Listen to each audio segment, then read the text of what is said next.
आयुष्यामध्ये आपण काटकसर कशी करावी याचे क्लासेस सुरू केलेत एका गृहस्थानी आणि त्यांच्याकडे शिक्षण घेण्यासाठी गेली एक गृहिणी. बघूयात काय येते धमाल. येते आपली पुढची जोडी आनंद आणि क्षेते.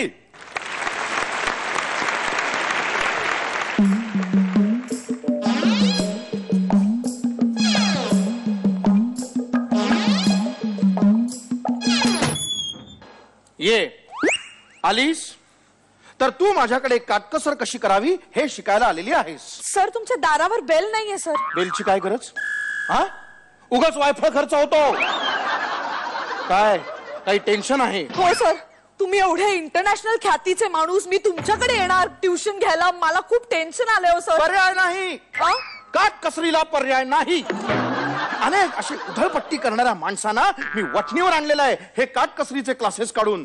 फक्त 5 मिनिटांचा क्रॅश कोर्स. फक्त 5 मिनिटं? करेक्ट. धडा नंबर 1, वेळ फार महत्वाची असते. सगळ्यात पहिल्यांदा वेळ वाचवायला हवा म्हणून 5 मिनिटं. हो सर, पाया पडते. हा, शून्य पुत्रा सौभाग्यवती भव. मग अरे मुलं म्हणजे आधी कष्ट, मग नंतर त्यांचे कष्ट करायचे, त्यांच्यावर फालतू खर्च करायचा. या सगळ्यामध्ये काटकसर लांबच राहते. अहो पण चूक म्हणताना फार वेळ जातो म्हणून मी शॉर्ट करून घेतलेला आहे. तू नाही म्हणायचंस चूक, ते मी म्हणणार. आणि काटकसर असं म्हणायचं नाही, मला म्हणायचं काटकसर. तुम्हाला काटक म्हणायचं? नुसतं सर म्हणलेस तरी चालेल. तर महत्वाचा मुद्दा, दमून आली असशील, पाणी पी. थँक्यू. हा, दुसरा घोट नाही. कितीही तहान लागली असेल तरी एक घोट पुरतो. आणि खाली ठेवते, हात लावून लावून भांड झिजत ते. हा, तुझी केस फारच सिरियस आहे म्हणून तुला पटकन ऍडमिशन दिलेली आहे. कुठे बसायला नाहीये, मी कुठे बसू? कडेवर बस. त्या कट्ट्याच्या कडेवर बस. तिथे जागा आहे, त्यात जाऊन माव. मी उभीच ठीक आहे सर. बर, मला सांग तुझं नाव काय?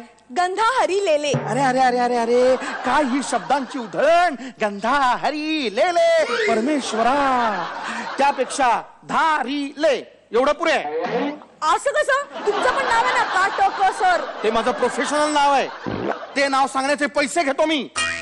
तुझं असं आहे का की नाव सांगितलं की आले पैसे? नाही नाही. हा, आणि माझं खरं नाव ओम श्री पै एवढंच आहे. आणि विषयांतर नको, विषयांतर नको. मुख्य मुद्दा, तुम्ही बायका किती किती खर्च करता. वायफळ खर्च, कपडा लत्ता. अरे अरे अरे अरे, आता माझ्याचकडे बघ. आता हा माझा जब्बा. हा जब्बा आहे? पूर्वी हा जब्बाच होता. वापरून वापरून त्याचा बनियान झालेला आहे. तर मला सांग, हा जब्बा मी कधी घेतला असेल? 10वीत घेतला असेल. करेक्ट. माझे वडील 10वीत होते तेव्हा त्यांना हा प्रेझेंट मिळालेला होता. आमच्या एका मावशीच्या लग्नात आम्ही 6 सेफ्टी पिन्स घेतलेल्या होत्या. कळलं? त्यातली एक अजूनही माझ्याकडे आहे. तुम्ही याचं करता काय सर? काय करता? ह्या साईडनी मी कान करतो आणि त्या साईडनी मी दात कोरतो. दात कोरतो आणि कोरायला काहीच नसेल तर मग अशी इथे सेफ्टी पिन म्हणून लावून ठेवतो पोटावर. सर फार गरम होतंय, पंखा लावता? पंखा नाही, अजिबात नाही. अहो गरम होतंय सर. अरे गरम होतंय म्हणजे काय? पंखा असण्याची गरजच नाही. माझ्याकडे पंखा नाही, जगात कोणाकडे पंखा नको. अरे कशाला हवाय पंखा? नाही, मान्य आहे सुरुवातीला काही वेळ त्रास होतो, 25-30 वर्ष, पण नंतर सवय होते. आणि फारच उकडायला लागलं तर फिरायचं कर कर कर कर कर कर कर कर कर स्वतःभोवती. हवाच हवा. शरीराला व्यायामही होतो. जिमचा खर्च नाही, शरीर असं गोळेबंद होतं. तर मुख्य मुद्दा काय, हे दागिने किती दागिने घालून आली आहेस? वायफळ खर्च नुसता. सुंदर दिसतात ते दागिने. सुंदर दिसतात तर तिथेच ठेवायचे, विकत कशाला घ्यायचे ते? म्हणजे आपण सुंदर दिसतो. आपण म्हणजे मी सुंदर दिसते. तू एक काम कर, जाताना माझ्याकडनं एक आठवणीने चिठ्ठी घेऊन जा. शेजारीच एक आय स्पेशालिस्ट राहतो, त्याला लिहिलेली आहे. त्याच्याकडे जाऊन ती दाखव. मग आपण सुंदर दिसतो हा तुझ्या डोळ्यांचा गैरसमज तो दूर करेल. पापी पापी असता तुम्ही बायका, पापी. मुळात तुम्ही कपडेच का घालता सर? म्हणजे मुळात तुम्ही इतके कपडे का घालता? साड्यांवर साड्या, साड्यांवर साड्या. ती कपाट नुसती दुथडी भरून वाहत असतात की नाही? कुठे फेडशील हे वस्त्र? कुठे फेडशील ही पाप? अरे अरे अरे अरे अरे, समजा आता समजा माझ्याकडे एखादी पॅन्ट असेल, 40 वर्षापूर्वीची. मी समजा असं म्हणालोय, मुळात पॅन्टची काही गरजच नाही. असं कसं म्हणता तुम्ही? बघा बघा, मी वापरतोय ना ह्याच, अगदी लहानपणापासून. हवेशीर असतं, एसीची गरज नाही. तर मुख्य मुद्दा, तुम्ही पॅन्ट वापरता, नंतर त्या घट्ट होतात, मग काय करता तुम्ही त्याचं? फेकून देतो. हेच चुकतं तुमचं. काटकसर इथेच महत्वाची आहे. ती पॅन्ट घट्ट झाली की मागून उसवायची, पुन्हा मोठी करायची, शिवून टाकायची. अच्छा, सगळीकडनं उसून शिव पॅन्ट घातली की 5 वर्ष तरी पॅन्टचं आयुष्य वाढतं. त्यानंतर कुठूनच उसवेनाशी झाली की मग अर्धी कापायची. वरचा भाग घरात चड्डी म्हणून घालायचा आणि खालचा भाग एकमेकाला असा शिवून त्याला बंद लावायचे आणि त्याच्या पिशव्या करायच्या. मग काही दिवसांनी त्या पिशव्याही जुन्या होतात. मग ते कापड पाय पुसणं म्हणून वापरायचं. एवढ्या सगळ्यानंतर मात्र ते कापड दमतं. त्याची पार जाळी होत असेल सर. करेक्ट. नेटलॉन म्हणून मग त्या खिडक्यांना लावायच्या. त्या वासानीच 4-5 वर्ष तरी डास आजूबाजूला त्या एरियात सुद्धा फिरकत नाही. सर ऍक्च्युली हे कापड नष्ट कधी होतं? हा, आता काय आहे, गाड्या पुसण्यासाठी बोळा म्हणून त्याचा वापर झाला की त्याच्या चिंध्या होतात. मग त्या चिंध्या फेकायच्या. छे छे, इथेच तर त्याचा खरा उपयोग आहे.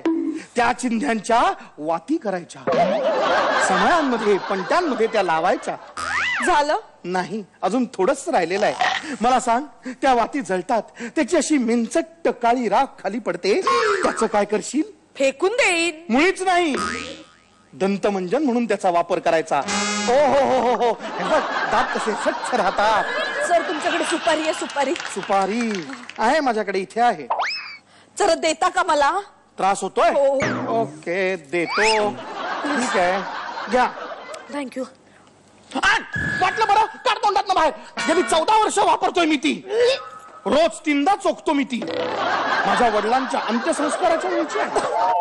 सर तुम्हाला आयुष्यात कधीच काहीच खर्च आलेला नाही ना? खर्च आला होता. वडील गेले ना तेव्हा त्या विद्युत दाहिनीचा खर्च आलेला होता. मंत्र म्हणणाऱ्याला दक्षिणा वगैरेही? कशाला? शेजारचा जोशी आला होता मंत्र म्हणायला. जोशींनी दक्षिणा नाही घेतली? का घेईल? त्यालाही वडील आहे, तेही कधीतरी चचतील. तेव्हा मी जाणार आहे मंत्र म्हणायला.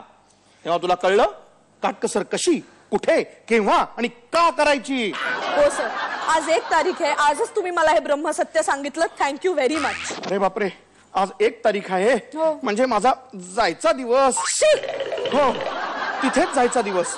मी दर दिवसाआड जातो, त्यामुळे काय होतं, पाणी वाचतं आणि टमरेलही कमी झिजतं. आणि ते टमरेल जायचंय मला.